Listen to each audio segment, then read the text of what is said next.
I'm going to introduce an additional grounding practice right now. When we get started, I'll do one you already know, and then I'll introduce a different one for you to try out that's referred to as orienting.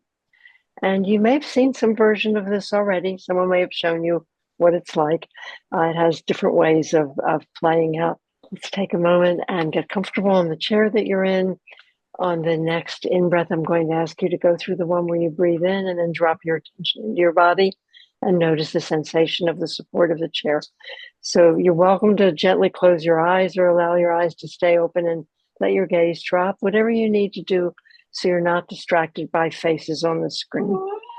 And when you're ready, on the next in-breath, please breathe in through your nostrils if you can, or your mouths if you can't. Breathe in and notice the sensation of the air as it enters your body. Go.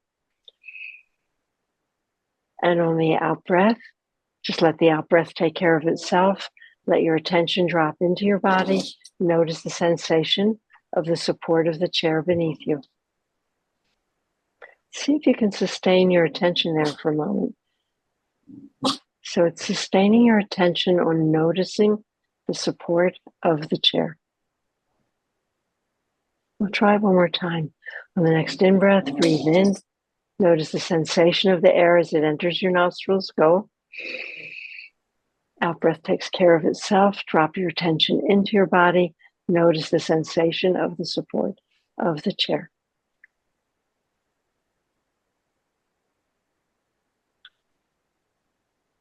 And that's the whole thing. What you just did gives a message, a word-free message to your brain that lets it know you're secure, you're stable, you're okay.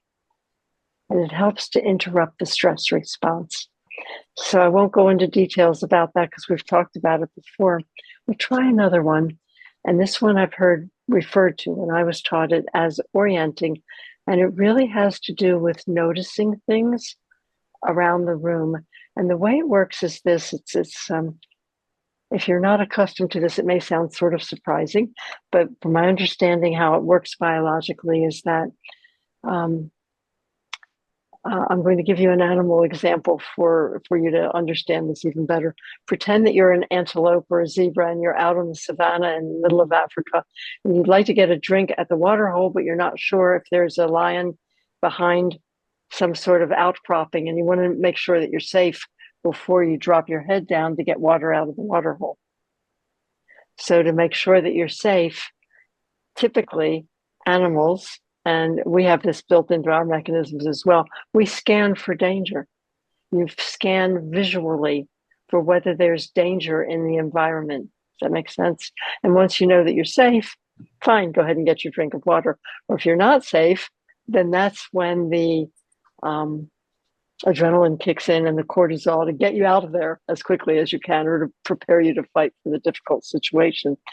So this scanning for safety, scanning for danger and determining safety is a big deal.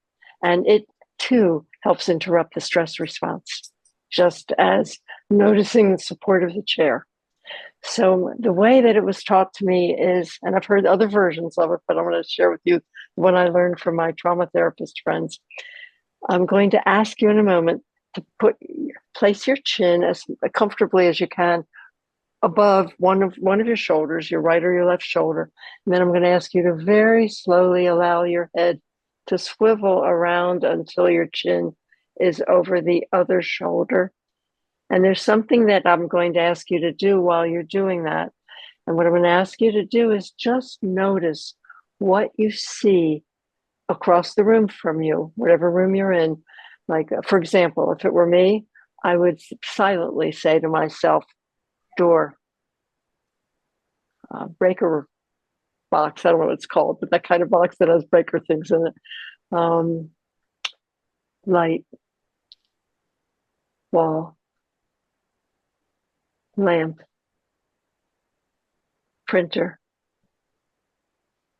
closet, window. Not very exciting, and that's the idea. It's not intended to be exciting. It's just intended to have me notice that this is a pretty safe environment. There's nothing out there. There are no tigers out there or lions waiting to get me. You know, That's the intention. And I'm not telling this to my rational, cognitive brain. I'm telling this to my amygdala, the part of the brain that responds to danger, right? And the way that I'm doing it is without words. I mean, I might be words where I'm noticing something, or I'm noticing door, window, lamp, but I'm directing my attention specifically outward to notice if the environment, what's in the environment around me. That's how it works. So I can't promise you this will work for you, but I offer it to you and suggest it to you. Try it out. I did have one person in one of my classes and surprised me. He was a caregiver for someone with both a neurologic illness and a very severe cancer at the same time. And he said he calls this one the antelope exercise because he would, when we first talked about it, he said, pretend you're an antelope. But he said that's what works for him. When things were really, really bad and very much in crisis mode, he would just go back to the antelope exercise and he'd look around the room and notice what was around him. So you see how it works for you. And to try it out, let's try it now. Go ahead and turn your head so that your chin is above one of your shoulders, doesn't matter which. And just go very slowly. Look in front of you and notice what you see and silently name it in your own mind, just as I did. Door, light switch, and continue letting your head rotate slowly to the other side, naming the objects you see until your chin is above the opposite shoulder or close to that.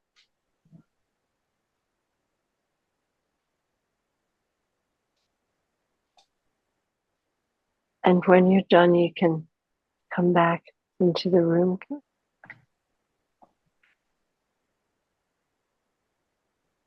Okay, so we'll come back into the room with this.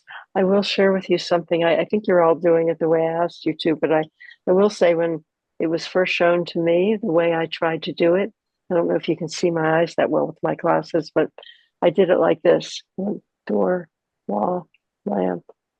And the psychologist teaching it to me said, no, Judy, you don't just do this with your eyes. You actually physically move your head. That is part of what gets the signal through to the brain. I'm proving to my brain that I really am looking around and scanning, and I'm proving that by turning my head in that fashion. You try it out. I had a friend who was dealing with something difficult, and she said, oh, I don't do that. I was just told to find 5 blue things in the room. I said, what? She said, yeah, I'm supposed to look around the room until I see something blue and then find something else that's blue and find 5 things that are blue. Same thing. It requires her to turn her head to look around the environment until she finds her 5 blue things. I said, what happens if you don't find 5 blue things? She said, oh, I can always find something that's blue. So I don't know how that works, but that's how she did it. But know that there are variations like that out there. Some people will say, count 3 of these and 2 of those. That works, of things you see. So all of those work. But I offer to you as one to try out, another grounding practice to try. So I want to say something that will seem very obvious to you, but I'm going to say it anyway because I think we all forget it. The stuff that I'm showing you, these are lifetime practices. If there's something that you think is useful, in your life, it's something to practice for a lifetime. It's not a one and done. It never is. You may do it once and it really was helpful. You do it another time when you're rested and it's not helpful. It's not going to be the same every time. We won't remember every time. But if it becomes more and more part of what we bring to bear on how we live in this world, it can be helpful. So, and you don't have to remember everything. But I've had some people say, too many things, I can't remember them all. None of us can remember them all. Pick a couple that stand out to you. This is what works for me. I want to at least try this one for a while. And then you can always go back and pick up another one later. Raise your hand if you find it easier to be compassionate towards other people than towards yourself. Yeah. Yeah. Yeah, so most hands went up. It's sort of a trick question because I often see most hands go up, but you never know. I've had people say no, not me. Just in general, why would it be easier to be compassionate for someone else than for ourselves? What are some of the common reasons? So selfishness certainly is the big one. I remember the first time I was teaching this in a mindful self-compassion class. One of the students in my class was um, started laughing when I asked the question. She said, "Well, I am a woman. I'm a mom.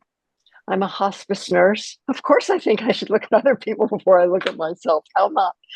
But it's interesting that culturally, a lot of times, the idea is I've heard people say it's because we're taught that we should care for others. Some people have said it's because if I am kind and compassionate toward myself, it's letting myself off the hook. It's not holding myself to a high enough standard. Has anyone ever felt that way? I mean, that's one that people often will say is part of it. Um, but it's fairly common. There's a fellow in the UK named Paul Gilbert. It's compassion focused therapy, but he's done a lot of studies about compassion, and he looked at it through three different lenses. One of them had to do with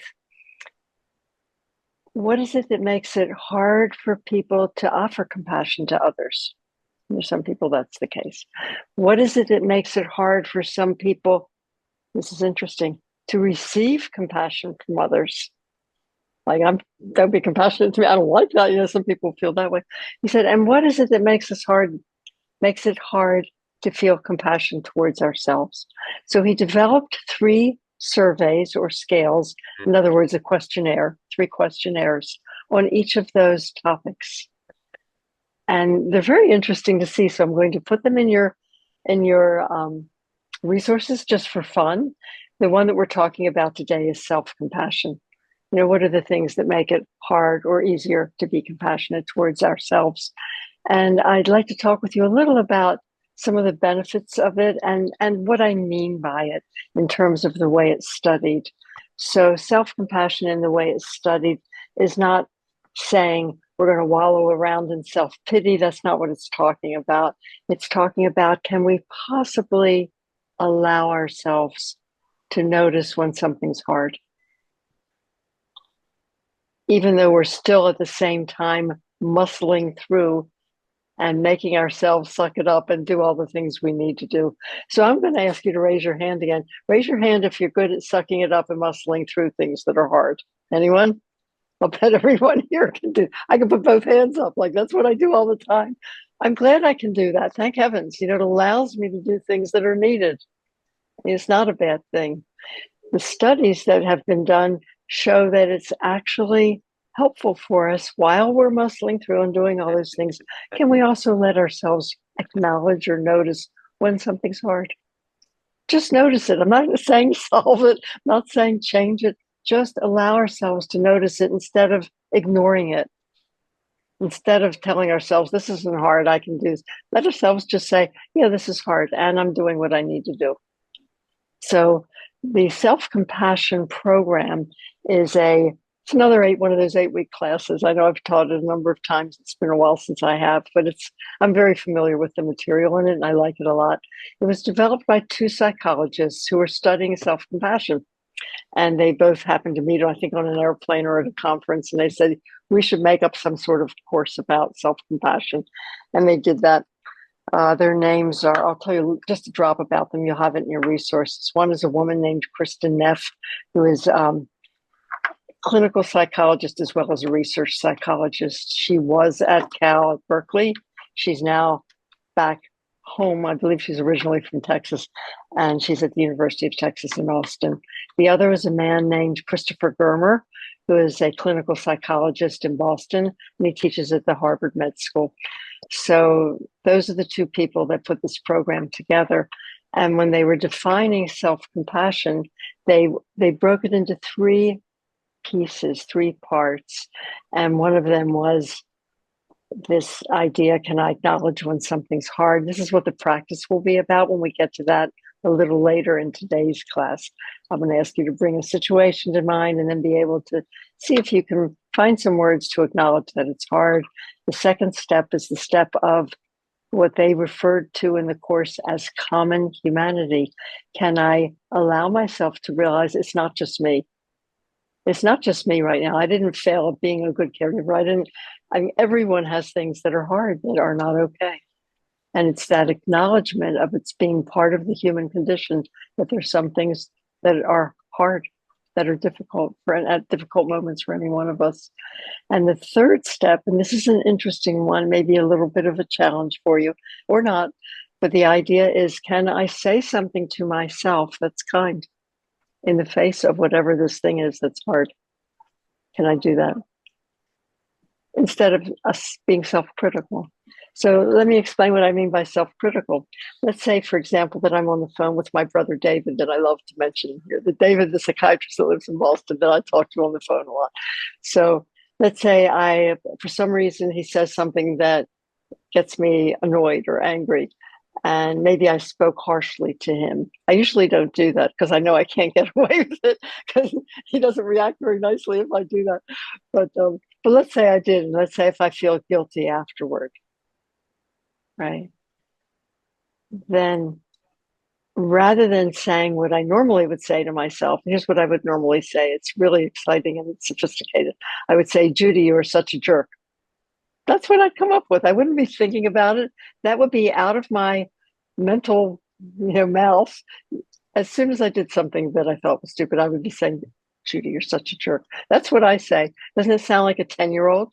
The self-critical voice often sounds like a 10-year-old. For some people, they say something else, but that's what I normally come up with. The challenge in the self-compassion program is, can we say something kind instead? Just like you would say to a child that you have or a best friend, if they were telling you about something they did that they're dissatisfied with, like they spoke harshly to their person, right? You probably wouldn't say, oh my gosh, you're such a jerk. You probably would. I wouldn't say that, right? I'd say, you're going to be okay. It's okay. You're human. It's part of being human. And you're going to find a better way to talk about that the next time you're with that person that comes up. That message, can we give that message to ourselves instead of the, oh, you're such a jerk? Now, what is the self-critical voice? Apparently, not everyone has that, but a lot of people do. It's not uncommon. So if you have that, it's fairly normal. And the speculation is that maybe that comes from something we just internalized as children. Maybe when we were small, maybe even if we had really loving, caring adults around us that were caring for us, if we were blessed with having parents that were able to be caring of us, we're so lucky if that was the case. Maybe we occasionally would do something that would get us in trouble. How about this? We go too close to a hot stove or too close to a steep stairway. Maybe the parent needs to yell out, don't do that, or something in a rather harsh voice to get the child to stop. And somewhere along the line, I believe that a lot of us have gotten this idea that we correct ourselves for doing something that wasn't good by being a little bit, bringing that harsh voice to it. Perhaps that's where that comes from. Don't know. But in any case, this other way of looking at it is a different way of responding when something's hard. It's a little bit different. And I loved once when I was in a class with Kristen Neff about this, and she said, when we hear that voice come up that's self-critical, all we need to do is say thank you. That voice is just there because it's trying to help us be safe. It's not ill-intentioned. So we say thank you so much for trying to help me out, but actually I can take it from here. And there are ways to respond that may be a little bit more positive and a little bit more helpful. So I always like that. Actually, I thank you very much, but I can take it from here. So the practice will be much like what I described to you, but I'll take a couple minutes more to just go over a few things that I think are fun. I will have printed in your resources something that Kristen Neff, I think, wrote a while back, and it's Myths of Self-Compassion. You might have fun taking a look at that. It's not one of these research articles. It's just an anecdotal article about how it often works. So you might enjoy that. I also included somewhere in the resources an article that's about Mr. Rogers. Does everybody know who Mr. Rogers is? Children's television figure. Yeah. And That's kind of fun to read. You can see that. And by the way, I'll just say as an aside, there's a film there's a documentary about him, but there's also a film about him that's, one of those fictionalized films that's called It's a Beautiful Day in the Neighborhood. And it's based on Mr. Rogers, and Tom Hanks stars in it. If you haven't seen it or you haven't seen it for a while, you might have fun looking at it. There are a few things he mentions in there that I love. There's one in the very beginning, and it's said in a voice like you speak to children on a television show. It's like, hey, boys and girls, do you know what forgiveness is? I thought this is going to be good. What did we say? He said, it's a decision we make. It's a decision we make to release someone from the anger we feel.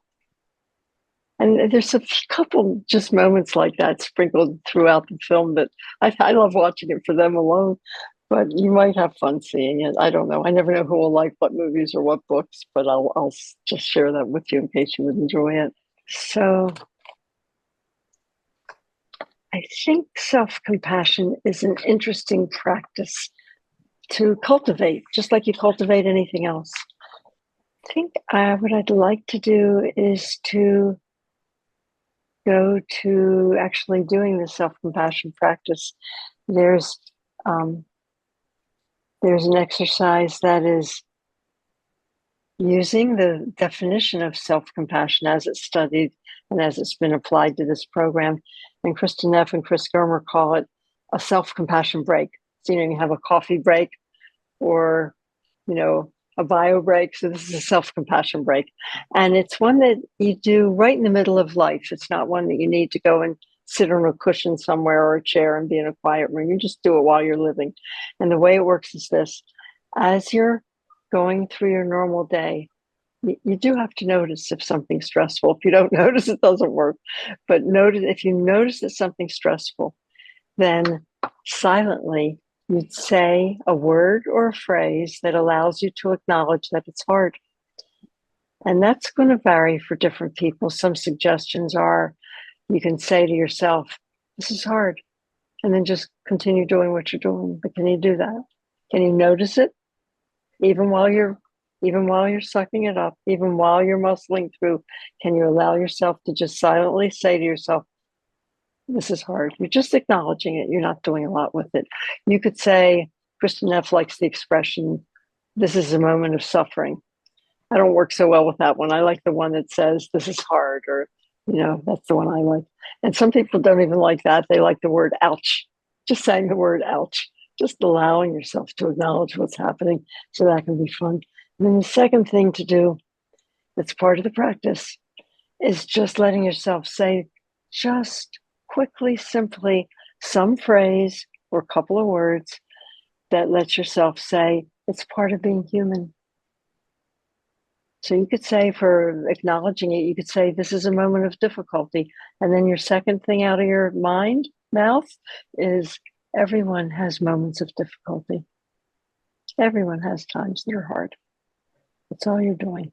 You're not comparing it. You're not doing anything about it. You're saying everyone has times that are hard. And then the third one, what message would you give yourself that is as kind as what you would say to a beloved friend who also is facing the same hard situation? What would you say? Not what would you tell them to fix the situation, but what would you say to be encouraging and comforting? It might be, you can do this. I believe in you. You can get through this. It's going to be okay. Any of these phrases, anything like that. It might be, this is hard, and next time I'm going to do it this way. You could use it as a self-mentoring moment if you prefer. But it needs to be kind. And it shifts things. I think I may have shared this last class or the one before, but I remembered one time I was fretting about something that had happened in my work life. And I came up with a word, and this is true. I was stewing about it. I couldn't get it out of my mind. It was going round and round in my mind, and it was upsetting me.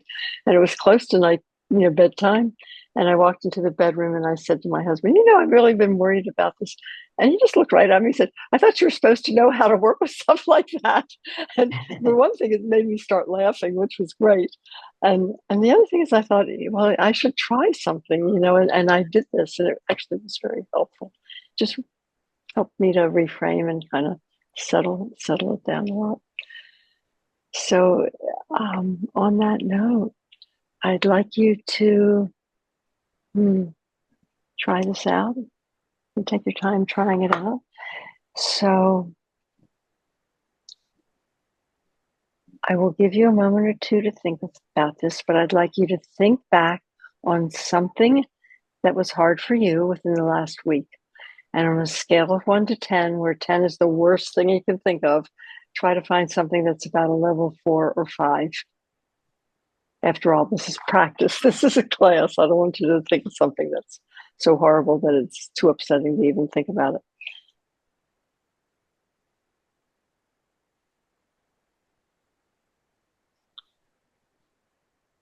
So I'm going to give you 2 minutes to think of something. So you may already have it, but I'll give you the time anyway.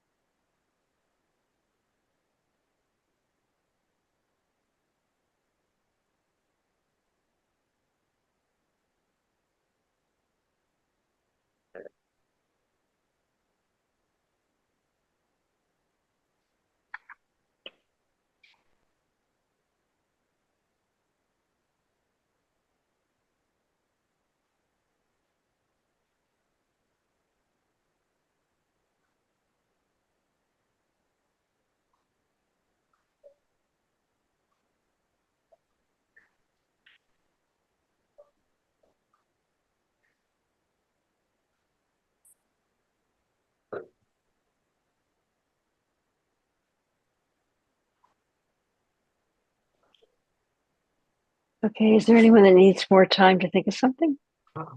No. So to try this out, I'd like you to bring that situation to mind. So once again, I will ask you, could you please allow your eyes to gently close or your gaze to drop, whichever works best for you, but so you're not distracted by all of our faces on the screen. And I'd like you to bring to mind the situation that you chose to use for this practice. Bring it to mind.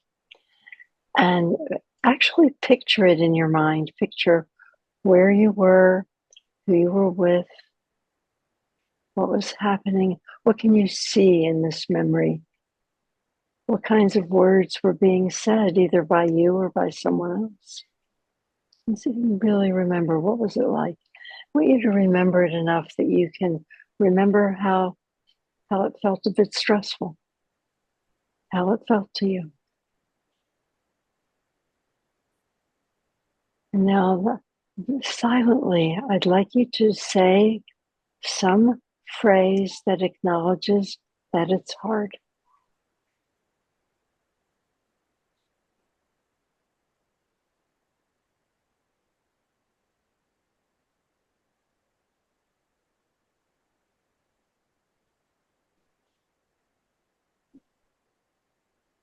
Now I'd like you to silently say to yourself a phrase or a sentence that acknowledges that everyone has moments of difficulty. Use your own words, however it works for you.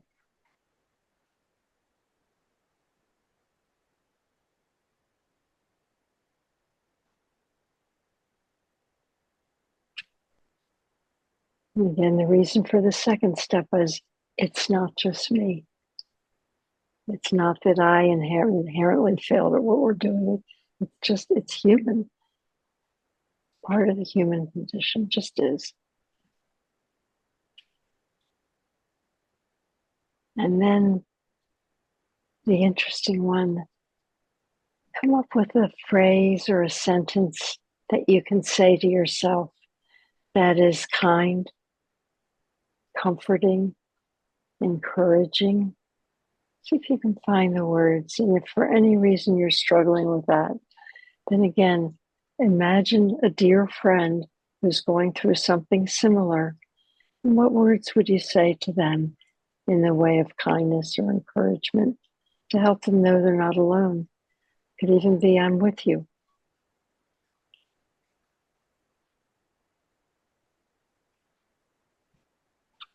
It could even be, I know this is hard, but you're going to get through this. It's going to be okay.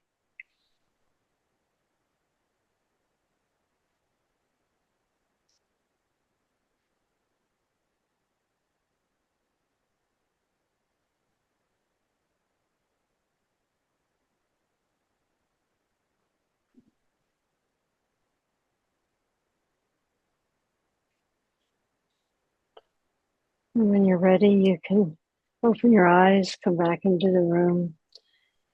And I would just remind you that it's like any other practice. It's a practice. And if you'd like to try it out, or if you're not sure, I'd say give it a try. Your home practice this week, very simple. It's to notice when something feels stressful. And that's always the first part, right? It's always step one. No, you have to notice first, or else I always think if I don't notice, I'm down the rabbit hole. I don't see anything. I just do whatever I've done on remote control, like I've done all my life. So first you notice and then try it. Try it out, see how it works. If it's too many steps to try at once, see if you can at least do the first step. This is hard. And then keep doing what you're doing. Yeah. Yeah. So I will give you in your resources, the website for the Center for Mindful Self-Compassion. You certainly could Google it yourself, but I'll put it up there. And I'll put up the page that has a practice, an audio practice, I think it is. I can't recall if they have a video one too now. The Center for Mindful Self-Compassion has recently changed its website. It doesn't have all the same things available it used to, or it's changed where they are. Anyway, it does have an audio recording where you can be guided through this practice. So I'll make sure that that's in your resources if you'd like it. And I'll also send you a short written summary. It's a brief practice, so it's not as though it has to be real long, but I'll just remind you what the steps are. So I hope you have some fun with this. It's not what we usually do. For the most part, it just isn't. And it's found to be very beneficial. I didn't find it the last time I looked at the website, but there's been a lot of research done around the subject over the last 10 or 15 years. And it's found to be very, very helpful to all kinds of things, including simple feelings of embarrassment or guilt or discomfort about the things that went wrong or that we didn't do perfectly. There are a lot of good benefits. And I think that we're all, as human beings, sometimes subject to those things that aren't very helpful. They don't really help us. What helps us is kindness or the self-mentoring voice in all that we're doing. And I wanted to mention something that I don't remember specifically talking about, but it's important. I think when I used the word okay, it reminded me. I think it's important to understand we can be okay going forward in the future. And I think that's a hard thing to recognize, but a really important one. So I think it's a good idea to consider how things will be in the future looking forward. Or think of perhaps something that you used to love to do and you've put it aside because it's impossible right now. There's no time, there's no chance, but it's something that perhaps you'll do again in the future. And it may seem a little bit hard to look at something like that. And yet I think it's important to remember that we can be okay again. We can get to do some of the things we cared about again, just as a way of being a healthy person, an adaptive person. I think it helps us be more adaptive. We'll talk more about that in class 6, but something to start thinking about now. I'm going to do something I do all the time, but I'm going to do it now. I'm going to change subjects for just a second because I thought of this during the break and I forgot it till just now. When it's hard to sleep at night, we were talking about sleep deprivation. If some of that has to do with waking up in the night and then starting to worry and ruminate about something and having your mind go round and round about it, has anyone ever done that? Am I the only one? I don't know. But if you find that happens, and if that's part of what keeps you up, then I would really recommend try the counted breath for just a minute and then go to the heart breath and do the heart breath for longer than you normally would. You know, it's your normal breath. And the reason I like it is that the longer you do it, the more it shifts the consciousness, the awareness into the place where the parasympathetic nervous system is what is dominant. That's the part of the nervous system that's dominant when we're not stressed and upset about something. It's used as a biofeedback technique. Even if I don't fall asleep, and I've had a couple nights where I didn't, I just did that all night. I just did. And it wasn't exciting. I just did it. My mind wandered. I'd come back and just do it. And I wasn't tired the next day. There's something about how it relaxed the nervous system that it helped me. I don't think it takes the place of sleep, but I would just say, give it a try if you'd like to. Yeah. And something I may not have shared about the heart breath, I can't recall. I was teaching it once to a psychologist who worked in the Stanford area. And he said, oh, I already know that one. I said, I teach it to my patients all the time. I don't remember if I told you about him. He was Ukrainian, and he was on a hotline for Ukrainian refugees. And he would teach them this. He said, but I tell them to do it for 20 minutes twice a day. I said, really? I said, why'd you do it that long? He said, because then it works more effectively as a biofeedback technique. And he had his whatever you have, and now he taught biofeedback internationally. But he said, if you do it 20 minutes twice a day, then it trains the body to shift into this more beneficial rhythm when it meets stressful situations. So you can play around with it and try it. But even doing it for 5 or 10 minutes, I find can be really helpful. Well, I thank you once again for being here today. I look forward to seeing you next week. Wish you well with your practice. May the goodness that arises through our practice be for the good of all beings everywhere, including ourselves.